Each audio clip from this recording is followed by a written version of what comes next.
Amém.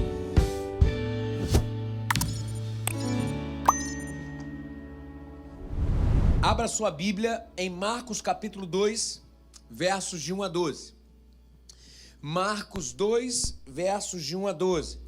Eu quero falar hoje sobre o problema da culpa. É um problema que todo mundo, em algum momento da vida, vai ter que tomar contato. Marcos 2, de 1 a 12.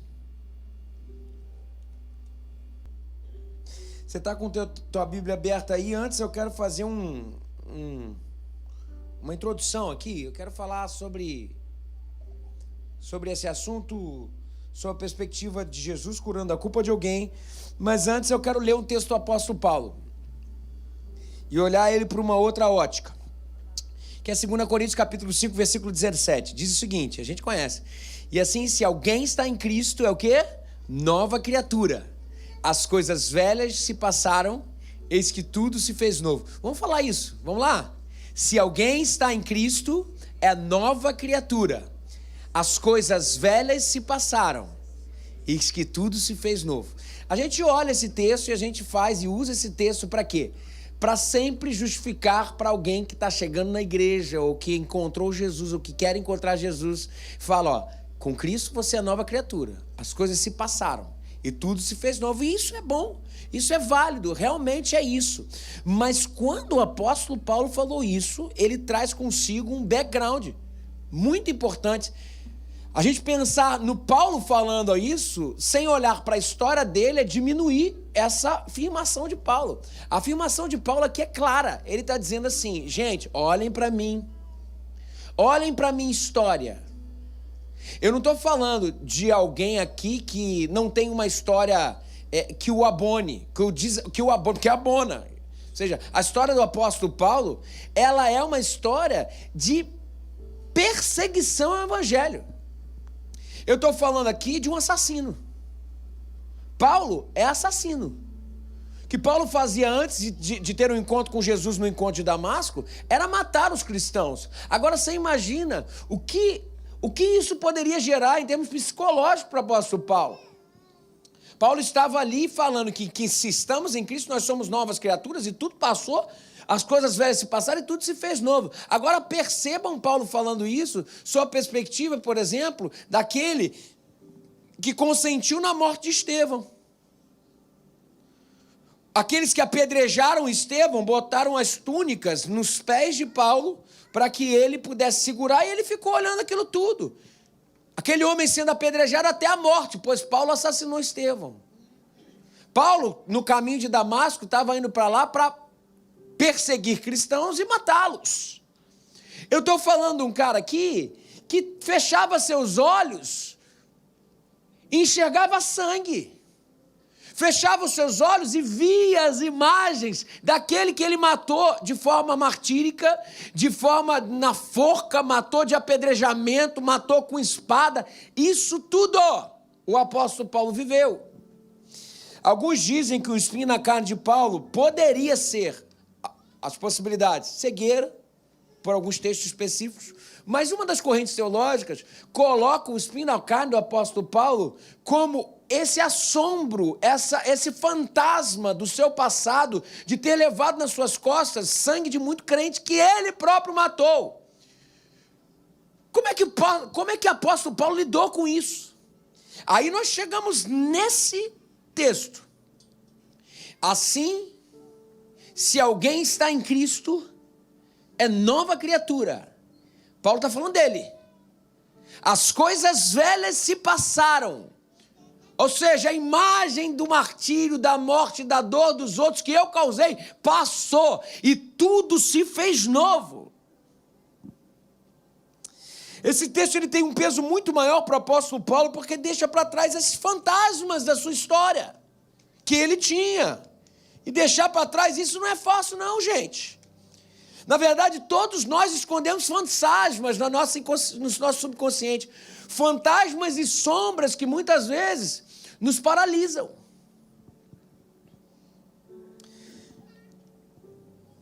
Mas o próprio apóstolo Paulo, de acordo com essa afirmação, nos mostra que ele venceu um dos piores agentes que sugam a nossa vida: a culpa.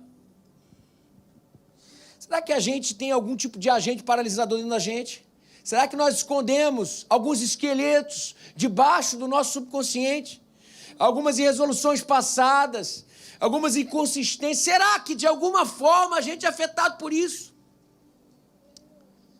Não tem jeito, todo ser humano tem que se confrontar em algum momento e ver se não existe algum sofisma, alguma crença limitante, algo que antes o formou e não o transformou, mas o deformou. E por isso não vive a plenitude da sua existência em Deus e o que Deus tem para ele. Será que um dos seus fantasmas, um dos seus maiores problemas é a culpa? Hoje eu queria problematizar sobre esse tema. E eu queria trazer como referência a cura de um homem por Cristo que o curou de uma culpa. E a partir daí ele pôde andar. O texto é Marcos capítulo 2, como eu disse para vocês, e eu vou ler agora. E alguns dias depois, Jesus entrou outra vez em Cafarnaum. E soube-se que todo mundo soube que ele estava em casa. E logo se ajuntaram tantos que nem ainda nos lugares junto à porta cabiam. E anunciava-lhes a palavra. Ou seja, tinha muita gente. Jesus estava anunciando a palavra, todo mundo foi atrás. E vieram ter com ele conduzindo um paralítico, trazido por 4. Amigos levaram um paralítico para ser curado por Jesus. E, não podendo aproximar-se dele por causa da multidão, descobriram o telhado onde estava. E fazendo um buraco, baixaram o leito em que jazia o paralítico. E Jesus, vendo a fé deles, disse ao paralítico: filho. Presta atenção nisso aqui. A primeira coisa que Jesus disse foi o quê?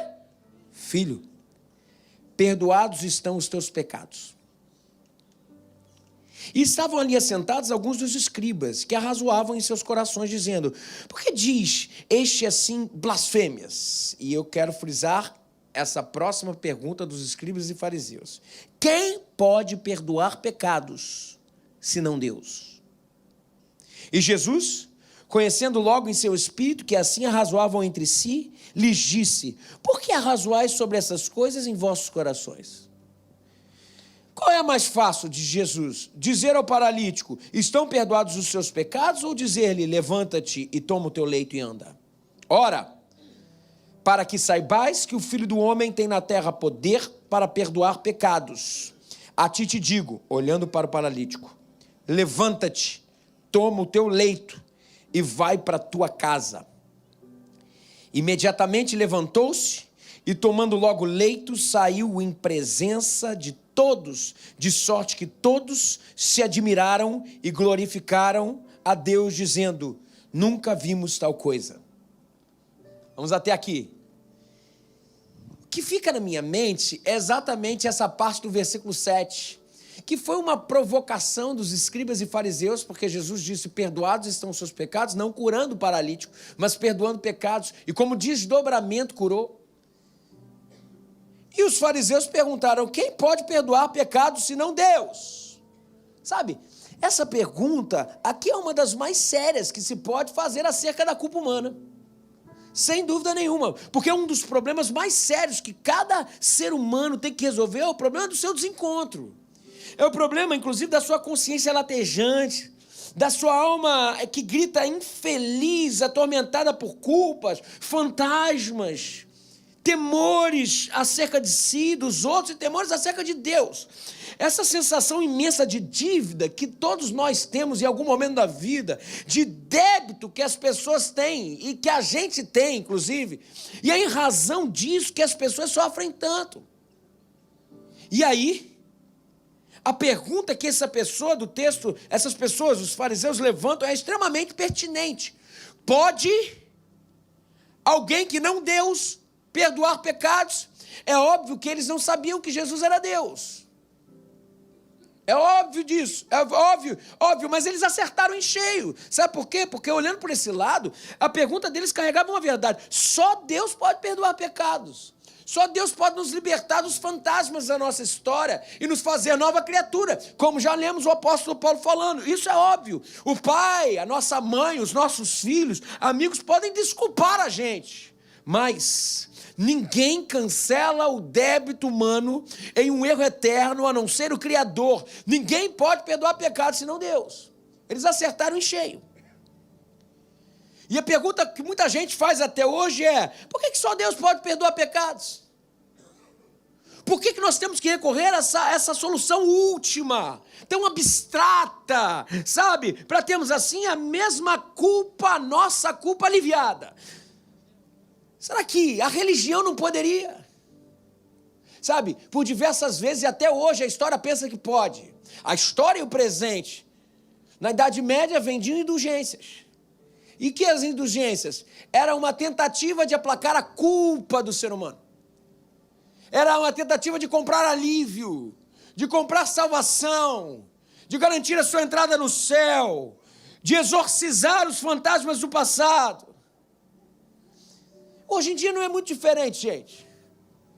Hoje em dia se vê a mesma coisa, os mesmos mecanismos sendo colocados em prática, mas de outra forma. A gente continua oferecendo indulgência, sabe? A indulgência que a gente mais oferece é dar dinheiro na igreja. A gente dá dinheiro na igreja com frequência. E tem gente que faz isso porque, afinal de contas, o devorador pode pegar. É uma indulgência da pós-modernidade. Ou a gente faz algum tipo de serviço e trabalho na igreja. Por quê? Porque tem alguma culpa que eu preciso pagar. Alguma coisa que eu preciso fazer por Deus, porque eu estou em débito. Existe algo dentro de mim. Tem os mais sofisticados que não recorrem ao instrumento da religião, mas pensam que a sua culpa vai ser estipada se dividida com alguém. E aí sentam num divã. E ali começam a descobrir com quem elas podem dividir a sua culpa. Algumas entendem que a parte da sua culpa tem a ver com seu pai na história. Tem a ver com sua mãe na história. Tem a ver com o abuso que sofreu. Então o abusador é responsável por essa culpa. E tentam de uma forma diluir, dividir aquilo que nos oprime tanto. É o pai fazendo parte disso, é a mãe fazendo parte disso, é o opressor do passado, é o antigo marido, é a antiga esposa.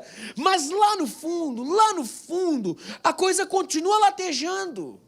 A coisa continua incomodando, lá no fundo mesmo, a coisa ainda continua perturbando o coração. E por causa desse sentimento, a gente vê as pessoas mergulharem nas situações mais adversas para tentar curar esse tipo de culpa, curar esse tipo de ferida. E às vezes a gente vê pessoas entrando por caminhos suicidas, autodestruidores, por causa da culpa, e elas não conseguem aliviar, e por isso começam a se punir. A quantidade de filho nosso, de adolescente que a gente vê, andando tudo de casaco, vocês já viram isso? Ou andando tudo fechado, de casaco, de capote. Muitos deles estão escondendo a mutilação que eles fazem em casa, se cortam. Gente, vou falar um negócio para vocês. Vocês não têm noção da quantidade de pessoas que eu recebo no meu gabinete, que os filhos fazem isso.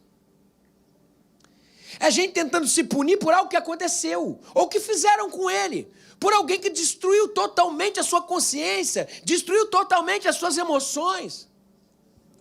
Quando não vejo pessoas saindo de casa e voltando no dia seguinte, trocando os pés pelas mãos, bêbados, se entregando ao vício, se entregando à bebida como forma de alienação, ou como forma de se punir por algo que fizeram e não conseguem se perdoar. E aí se matam aos poucos, gradativamente vão se aleijando, que era o processo, inclusive, desse aleijado que foi curado por Jesus. Autodestruição, autopunição, ou talvez, por causa de uma culpa relacionada à área sexual, a gente vê pessoas que se envolvem em prostituição como forma de golpearem a si mesmos, para punir o seu eu mais profundo, e se punem. É exatamente como o texto bíblico fala. Parece que culpamos por uma culpa. E a culpa se aumenta, se superlativiza, como um abismo chamando outro abismo. A culpa gera punição nossa, que aumenta o nosso sentimento de culpa, a ponto de nos tornarmos aleijados, a ponto de nos tornarmos privados do viver, que é exatamente esse grande símbolo desse aleijado que foi Jesus. Tem também aqueles que punem, não a si, mas se punem, mas não por aquilo que fizeram, se punem por aquilo que não fizeram. Foi um pai que foi para o hospital num quadro grave, e aquele filho, porque não foi presente na vida do pai, começa a se punir e falar assim: se eu tivesse feito isso, se eu tivesse feito aquilo, agora o pai se foi. E o velório se torna não um lugar de luto pelo pai, se torna um lugar de luto por si.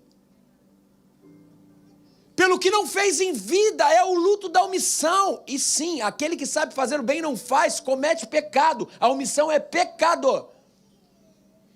E porque se omitiu em relação ao que passou e não tem mais como voltar atrás, acaba indo em direção a se curvar, a ponto de se tornar aleijado e não ter possibilidade mais de viver.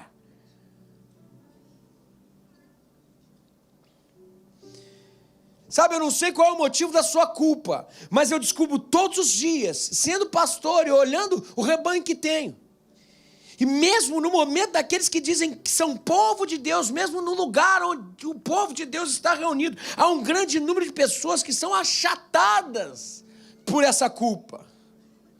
E aí eu volto no versículo 7. Quem pode perdoar pecados e aliviar a culpa, senão Deus? E aqui eu quero usar esse texto para te destacar 3 razões de um Deus que pode perdoar pecados e nos aliviar da culpa. E a primeira coisa que eu queria destacar é: por que Ele pode perdoar pecados e aliviar nossa culpa? Primeiro, porque Ele é o único que de fato é ofendido pelo pecado. Em última instância, Ele é o ofensor. Em última instância, é isso que acontece. Mesmo quando eu não peco contra o meu próximo, mesmo quando eu peco contra mim, mesmo quando eu peco contra o meu próprio, contra a minha esposa, contra o meu filho, contra o meu marido, mesmo quando eu peco com aqueles que eu me relaciono lá no fim da linha, mesmo, de fato, eu realmente sou ofensivo, é contra Deus. E eu vou explicar por quê. Porque quando eu ofendo o meu próximo, eu estou ofendendo alguém que também é ofensor. Porque ninguém está ileso de ofender alguém. E isso acontece. Então, o maior ofendido desse mundo é ofendido em relação a mim, mas é ofensor em relação ao outro. Não há vítimas nessa história. Não há vítimas nesse mundo. Agora, só Deus, lá no fim de tudo, em última instância, é o único ofendido, porque Ele é o único, de fato, que não aprontou com ninguém. Por isso que Ele é o único que, de fato, Ele é ofendido pelo pecado. Agora também eu tenho que destacar que só Deus pode perdoar pecados e nos libertar da culpa, porque Ele é o único que tem poder de esquecer de verdade. Eu não tenho poder de fazer isso. Você não tem poder de fazer isso.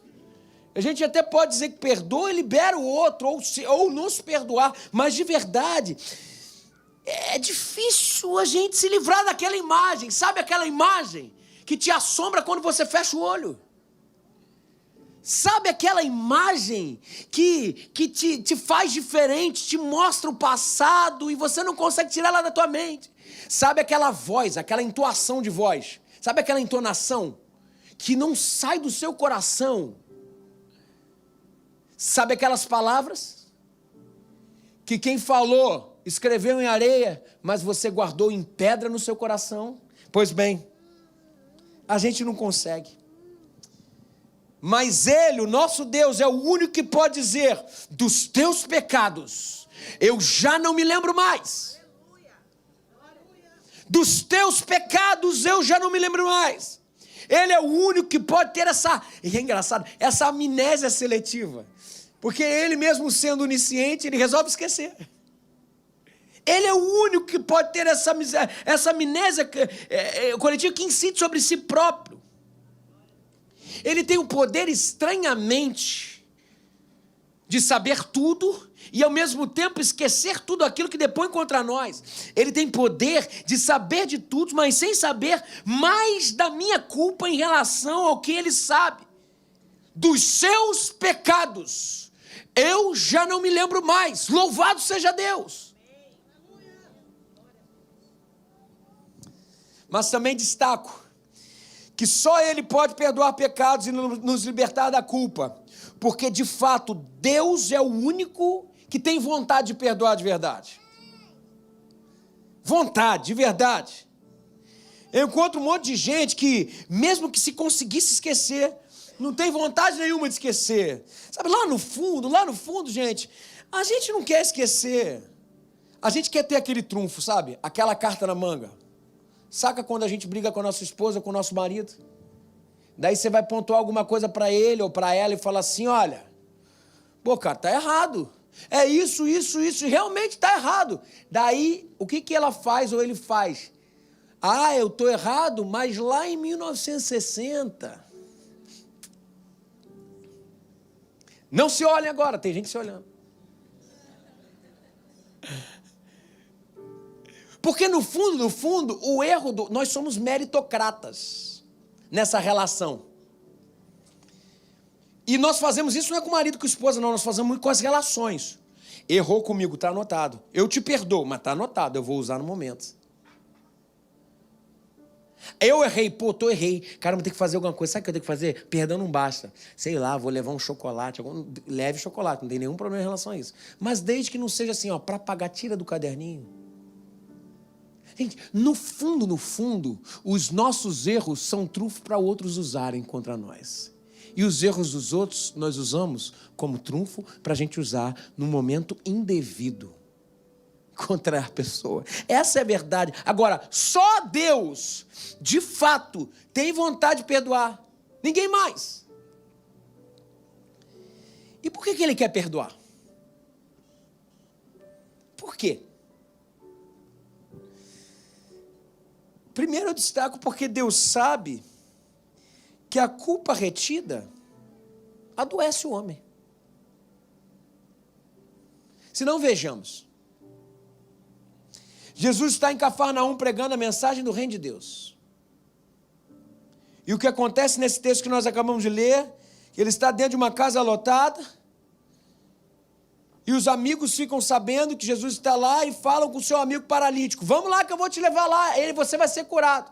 Dentro daquela casa lotada ele não tem como chegar, eles arrumam um jeito, eles abrem o teto da casa e descem o paralítico pelo teto. Agora vocês imaginem um paralítico descendo por aqui, Jesus aqui, o paralítico descendo. Quando o paralítico chega, Jesus fala, o que você quer? Senhor, eu quero andar.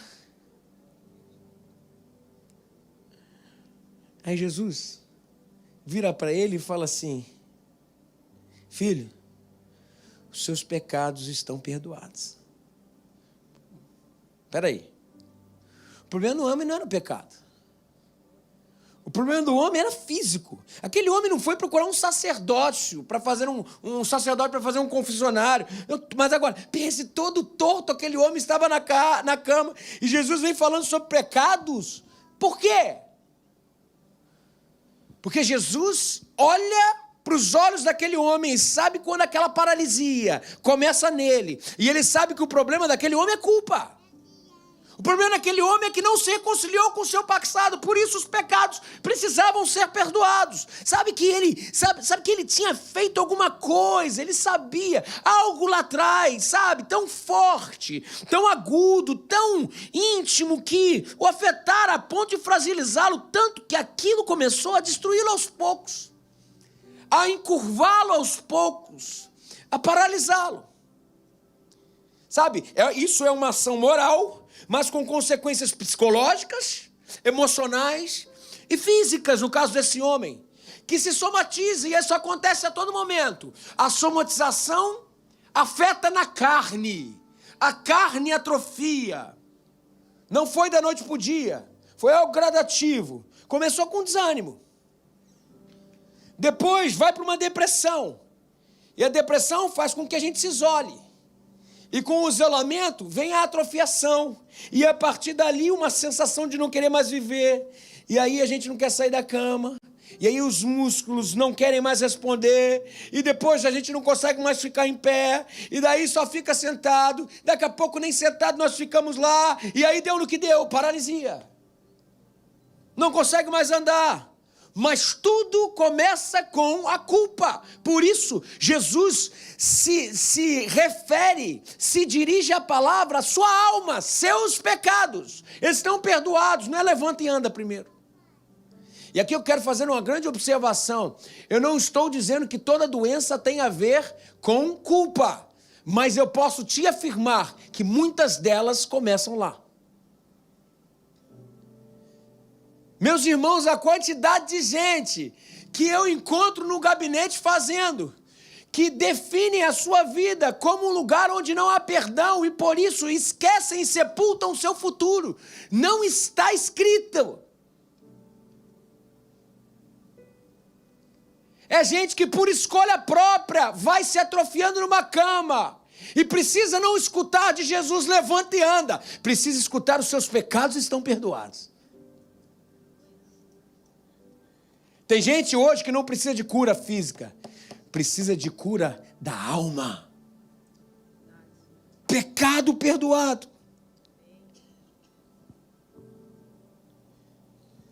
E é por isso que Jesus olha para o homem antes de fazer qualquer coisa e diz: filho, perdoados estão os seus pecados, eles não podem te aprisionar mais. Aí vem a próxima pergunta, eu já estou terminando. O que ele faz para perdoar e nos livrar da culpa? O que Jesus faz? O que Jesus leva em consideração a fim de poder compartilhar esse perdão que abraça e restaura a gente? O que Jesus leva em consideração? Versículo 5, vendo-lhes a fé, ele disse, filhos, seus pecados estão perdoados. A única consideração de Jesus para nos libertar do pecado e da culpa se chama fé. E que boa notícia é essa, gente?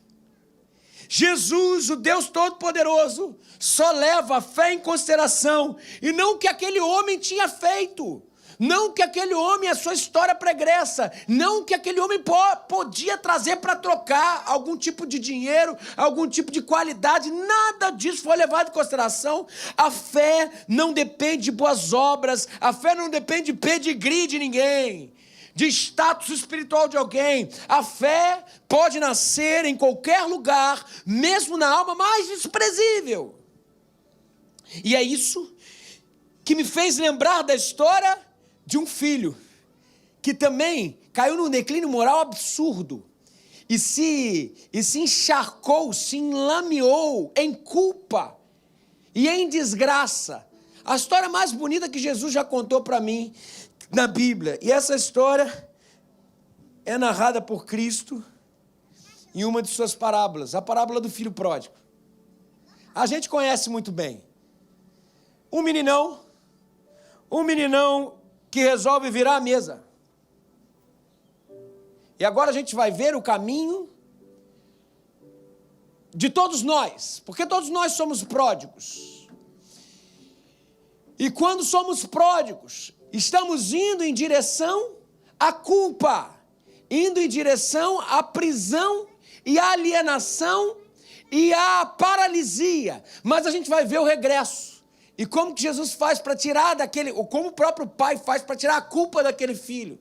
Esse meninão resolve virar a mesa, sai de casa e diz ao pai: pai, eu quero a minha parte da herança. Pai, eu não quero você vivo, eu quero você morto. Eu quero só o que você tem. Me dá o seu dinheiro. E o que acontece a partir dali é que o pai vai embora e gasta tudo de forma... O filho vai embora e ele resolve gastar tudo de forma dissoluta. De mulher em mulher. De bebedeira em bebedeira. De motel em motel.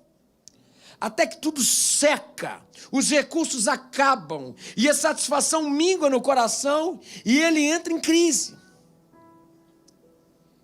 E a perdição desse homem tem 3 características básicas que eu queria destacar. Primeiro, quando ele vai embora, ele tá clamando por uma busca de autodeterminação individualista. O que ele está falando é, ele quer ser o dono do seu destino, o dono do seu nariz. Eu vou embora e ponto final. Eu não quero saber do pai, eu não quero saber do irmão. Ele vai embora, ele abandona tudo que lhe foi ensinado, toda a conduta e todo aquele suporte, inclusive poderia dar identidade a quem ele era. Ele era filho. Depois a perdição dele também é marcada pelo distanciamento da figura paterna. Ele vai para bem longe do pai. Não fica perto. Ele se aliena deliberadamente. Ele não quer os ecos do pai. Ele se afasta do pai. Porque isso é o que acontece com todos nós. Quando nós batemos na mesa e simplesmente vivemos essa realidade escapista, a primeira coisa que a gente corta é a relação com o pai, e a relação com a nossa história e com a nossa identidade. Mas isso continua progredindo. A perdição desse filho pródigo é marcado pela busca de satisfação. É o culto a prazer, é o hedonismo, e ele consome a herança do pai até o fim da taça, até a raspa do tacho. E é exatamente isso que acontece com muitos aqui hoje. Sabe, de vez em quando eu vejo alguém jogando fora sua família, sua história, e se lançando numa existência escapista. Se isola de todo mundo, que lhes é referência por vergonha. E o que é a vergonha? O que é a vergonha? A vergonha é a irmã gêmea da culpa. Quando nos sentimos culpados, nos isolamos. Aconteceu com quem? Aconteceu na criação do mundo. Adão e Eva estavam sempre com Deus, estavam compartilhando todo dia com Deus, até que chegou um dia que eles caíram. O que eles fizeram? Botaram a roupa. Botaram a roupa. Isso mostra que a culpa gera cobertura daquilo que não era para ser coberto. E o que acontece com muitos que se culpam? Eles se afastam daqueles que podem os ajudar a sair daquela posição. Deus foi atrás e falou: ei, Adão, cadê você? Adão estava vestido. Deus falou: eu não converso com gente vestida, pode tirar a roupa. Adão tira a roupa, ele falou assim: mas eu sei que tem um passado que te esconde, tem problema não. O Filho de Deus foi dado, e essa é o símbolo. O Cordeiro foi morto, e com as peles cobriu o homem, dizendo assim: eu cubro a sua vergonha, diz o Senhor. Não se boicote, não viva essa realidade escapista, que por causa da culpa te fez afastar por um instrumento demoníaco chamado vergonha. Deus está pronto para olhar para a sua nudez e te cobrir com o sangue do Cordeiro. E é por isso que todas as vezes que a gente faz opção por um projeto de vida que rompe com valores que foram fundamentais para nós, ou para aqueles que nos amam, a primeira coisa que acontece depois disso é nos exilarmos numa terra distante, que foi o que aconteceu, onde os ecos do pai não podem ser ouvidos. E aí vem uma busca desenfreada por satisfação. A alma vira um buraco negro, que suga tudo que está perto, porque a satisfação longe do pai é uma existência que come toda a nossa herança, e foi o que aconteceu. A herança, o que tinha de bom, foi rapidamente embora, e em pouco tempo nós viramos o que esse filho virou: mendigos comendo bolota de porco e fedendo. Realmente chegamos ao fundo do poço. E lá no chiqueiro de porcos caímos num estado de falência radical. Mas diz a parábola que a partir desse lugar, o filho pródigo começa um caminho de encontrar a salvação, de se libertar da culpa e de ter a sua identidade totalmente refeita. Eu queria destacar essa volta em direção ao pai, e como esse pai liberta dessa culpa maldita que o faz ser aleijado. Primeira coisa que acontece com pródigos, que somos nós, é que ele se encontra com o real significado do mundo, sabe? Ninguém que está vivendo uma terra distante, sabe? De vale tudo, de desejo como última ambição, sai ileso de uma culpa, sabe? Sai ileso. Ninguém consegue iniciar um processo de salvação a menos que antes ele experimente um encontro real com o significado do mundo. E lá, naquele chiqueiro, ele cai em si e aprende que o mundo passa, mas só aquele que faz a vontade de Deus permanece para sempre. E aí ele começa esse processo de salvação. Ele inicia pelo encontro com um profundo significado a respeito de si. O texto diz que no chiqueiro de porcos ele cai em si. E é interessante demais esse cair em si. É como se a alma dele tivesse desajustada, é que ele reorganiza. Ele volta para o eixo e ele cai em si e fala assim: mas eu era filho. Eu tinha os ambientes da fazenda, eu tinha um pai, eu tinha herança, eu era filho, agora eu estou aqui comendo bolota de porco, remoído pela culpa, por ações totalmente erradas que fiz. Eu preciso voltar para o meu pai. Mas não pode. Aí nós refazemos a vida, mas de forma errada. Porque tem gente que faz o caminho de volta, mas faz o caminho de volta do jeito errado, não do jeito de Deus, que foi o que aconteceu com o filho pródigo. O caminho de volta do filho pródigo foi um caminho de remorso, de arrependimento até, mas que não entendia a real dimensão de quem o pai era. Porque ele falou assim: vou ensaiar meu discurso, pai, pequei contra ti e contra Deus, já não sou mais digno de ser chamado seu filho, me receba apenas como um empregado, me receba como empregado, porque não sou mais digno de ser chamado seu filho. Veja que a relação da culpa ainda estava lá, por isso o filho não podia chamar o pai de pai, chamava de patrão. Pois tem gente que volta e está dentro das fazendas do pai, dentro do reino de Deus, mas não entendeu a sua filiação. Funciona como um empregado, uma relação com Deus de empregado-patrão. Deus te fala hoje, a mim, a você: meu filho, você está fazendo o caminho de volta, entenda algo, eu não te recebo como empregado, você é meu filho amado. Em ti não existe mais culpa. E a gente tem que voltar depois da palavra de Paulo. É nova criação.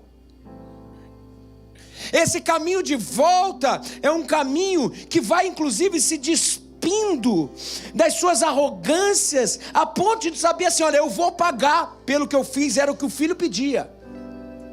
Eu sei da minha culpa e eu tenho culpa no cartório, por isso eu vou pagar, mas não vai, é uma herança impagável. E o que acontece a partir dali é que ele faz a decisão de voltar para casa. Ele faz a decisão: pai, me receba como um empregado apenas. E ele vai com esse discurso, essa lorota, que nem é escutada pelo pai. Me receba de volta, não apenas, não como filho, mas como servo. Não sou mais digno, eu pequei contra você, pequei contra Deus. Mas aí Jesus faz algo lindo na história, que mostra o lugar do pai. Ele coloca Deus como observador da janela da nossa história, nos olhando nas nossas escapadas, nos olhando nas nossas inconsistências, só esperando a gente cruzar o olho com Ele. Ele não espera você vir até Ele, Ele vai em direção a você. Chega lá e o filho está lá: pai, pequei contra ti e contra Deus, já não sou mais digno. Ele saiu o discurso. Ele está falando de um filho que é filho, mas se entende empregado, porque não consegue deixar o pecado e a culpa e não entender que o próprio pai está ali para recomeço. Ele quer pagar pelo que ele perdeu. Já não sou mais digno de ser chamado seu filho, me recebe pelo menos como empregado. Não sei. O pai fala: para. Isso tudo é balela de quem ainda não se despiu da culpa, é balela de quem ainda não entendeu o valor da minha graça. Ei, prepare um novilho, vamos celebrar, porque o filho que estava morto reviveu, aquele filho é recebido de novo. E Jesus nos diz que com a gente é assim também. Nós somos esse tipo que se apresenta no fim do dia com essa carga de boas obras, tentando comprar e barganhar de novo a filiação. Nada disso. No fundo, todo mundo é pródigo, todo mundo tem culpa no cartório, todo mundo se apresenta parecendo um mendigo com cheiro de porco. É isso aí, porquinho de Jesus. Essa é a verdade. E no encontro com o Pai, a gente chega simplesmente convicto de que o patrão não é patrão, é pai. Isso. Sabe o que faz a gente transicionar de um Deus patrão para um pai?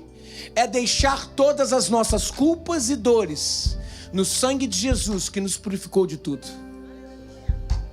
Por isso que tem muito filho aqui hoje que é empregado de Deus, porque a culpa não ficou.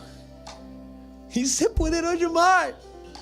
É poderoso demais. E no encontro com o Pai, gente, a gente chega simplesmente convicto de que patrão não é patrão, mas é pai.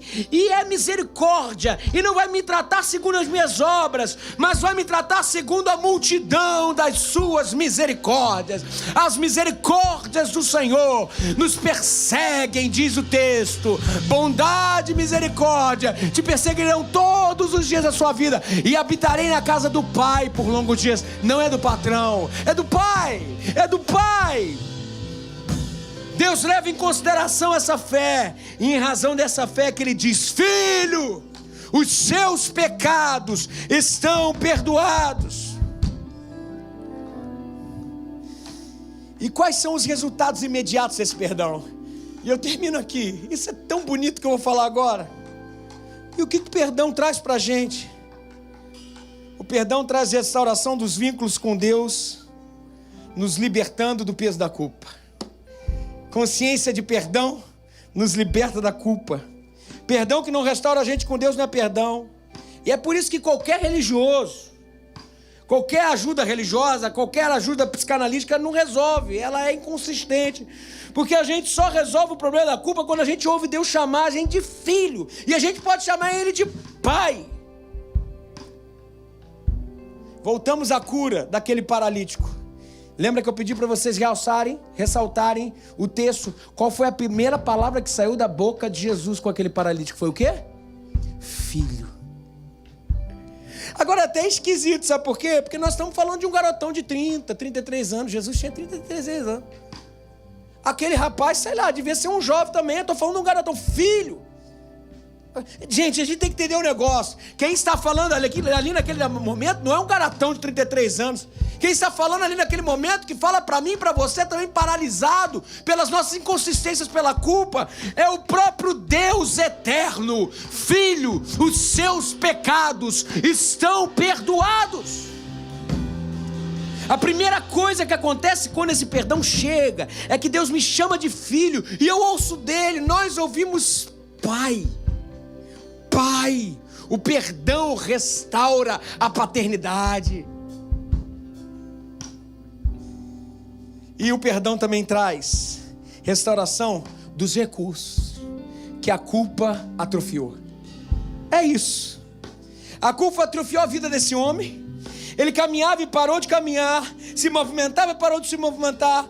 A culpa secou todos os seus potenciais. Aí vem Jesus e diz: filho, perdoados estão os seus pecados. E logo depois que o perdão liberta da culpa, a cura vem por completo. Jesus fala para ele: agora levanta, toma o teu leito e anda, e volta para a sua vida, volta para viver, tudo que a culpa atrofiou, eu estou restaurando, aquilo que a culpa secou na tua vida, a minha graça restaura, diz o Senhor Jesus. É hora de andar de novo, é hora de caminhar de novo, para depois correr, e se corrermos, podemos voar, e se voamos, estaremos em lugares altos com o Senhor. Agora olha aqui para mim, a graça de Deus nos afirma que o sangue de Jesus nos purificou de todo pecado. E apesar de sermos quem somos, Deus é quem Ele é. Ele não muda. Jesus, por sua graça, nos chamou de filhos e te diz hoje: os teus pecados estão perdoados. Essa é a palavra de Deus. E quem crê hoje pode ficar curado, vai poder ficar perdoado, vai poder ficar em pé e andar e ir para casa de cabeça erguida e com a consciência lavada pelo sangue do Cordeiro de Deus, que tira o pecado do mundo e te remove toda a culpa.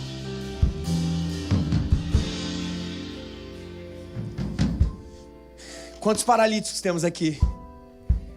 O Senhor te manda dizer hoje: eu não quero escutar o seu discurso escapista. Eu não te recebo como empregado. Matem o bezerro gordo.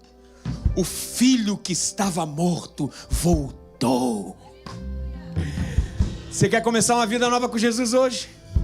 Se esse é o seu caso, eu queria que você abaixasse sua cabeça e fechasse seus olhos e orasse assim comigo. Ora assim: Senhor Jesus, repita: sou falho. Senhor Jesus, muda a minha história. Senhor Jesus, eu te peço, entra no meu coração, remove tudo aquilo que não te agrada. Eu entrego a minha vida a ti. E assim eu oro no nome de Jesus. Amém. Você continua de olho fechado, cabeça abaixada? Você orou comigo? Levante sua mão lá no alto agora. Levante sua mão lá no alto. Deus te abençoe, Deus te abençoe, Deus te abençoe. Deus abençoe, Deus abençoe, Deus abençoe. Deus abençoe, Deus abençoe, Deus abençoe. Deus abençoe você. Deus abençoe você. Você orou comigo? Levante sua mão. É a manhã de salvação, manhã de nova vida. O Senhor está te dando essa palavra. Deus abençoe, Deus abençoe. Eu estou vendo você. Deus abençoe, minha querida. Deus abençoe, eu estou vendo você lá atrás. Quanta gente. Deus abençoe, minha irmã. Eu estou vendo você. Mais alguém aqui hoje dizendo sim para Cristo? Levante sua mão, levante sua mão. Se você está como o filho pródigo, escapando pela culpa, hoje o Senhor te chama de volta, falando assim: volta. Se você está afastado do Evangelho, mas hoje está se reconciliando com Jesus, eis aqui o momento aceitável. É agora. Levante sua mão onde você estiver, dizendo: eu estou voltando, eu estou voltando. Tem alguém aqui? Deus abençoe, eu estou vendo você. Mais alguém aqui? Aleluia, glória ao teu nome. Todos que levantaram as suas mãos, levante sua mão lá no alto agora. Todos, isso, amém, glória a Deus. Aqui, ore com essa senhora, por favor, Lu, para mim. Glória ao teu nome. Tem mais uma moça aqui, a gente quer dar um abraço em você. Essa senhora ali. Isso. Olha só, deixa eu falar um negócio, a gente vai acabar. Se tem alguma coisa que tem te paralisado na vida, que foi sobre isso que eu preguei, mas hoje você quer deixar diante do Senhor, sabendo que Ele é Pai, não é patrão, fique de pé no seu lugar agora, dizendo assim: eu quero deixar, isso aqui tem me paralisado, Senhor, mas eu quero deixar isso tudo para trás. Esse é um apelo para nossa igreja agora, sabe? Tá aí, ó, eu quero, e eu preciso voltar a viver. Eu preciso. Minha realidade é uma realidade tão pequena, tão inconsistente, sabe? Aleluia, glória a Deus. Agora que tomamos essa decisão, eu queria pedir para que toda a igreja ficasse de pé, toda a igreja, e a gente estendesse a mão para alguém que disse sim hoje, e a gente vai orar. Senhor Jesus, nós colocamos diante de Ti essas vidas. Senhor Jesus, esse povo é teu. O povo disse sim para o Senhor. Esse povo diz que quer caminhar contigo. Esse povo diz que quer ser encontrado. Agora nós te pedimos, Senhor, dê raiz para esse povo. Ajuda-nos como igreja a sermos resposta para eles. Que eles hoje saiam daqui com o seu fardo e seu jugo, que é leve e suave. E eu peço isso não só para esse povo que disse sim, mas para esse povo que diz que tem algo que está paralisando. Senhor, no nome de Jesus, que hoje eles possam se encontrar com Deus que os olha de longe e cruzar esse olho, sabendo que esse Deus está caminhando a passos largos na sua direção e não quer escutar deles nenhum discurso. Ele apenas abraça, que eles se sintam abraçados pelo Senhor hoje, e que eles se sintam, Senhor, na festa do Cordeiro, a festa do Filho que estava morto, mas agora está totalmente ressurreto para a honra e glória do Teu nome. Que nós saiamos daqui para viver vida, e essa vida em abundância. Obrigado, Senhor, e que a graça do Senhor, as consolações do Espírito e a comunhão com o Filho estejam com a nossa igreja, e que o Senhor nos abençoe e nos guarde, e faça resplandecer o seu rosto sobre nós, e tenha misericórdia de nós. E eu oro no nome de Jesus, amém. Vamos aplaudir o Senhor, vamos cantar. Escolhido, perdoado,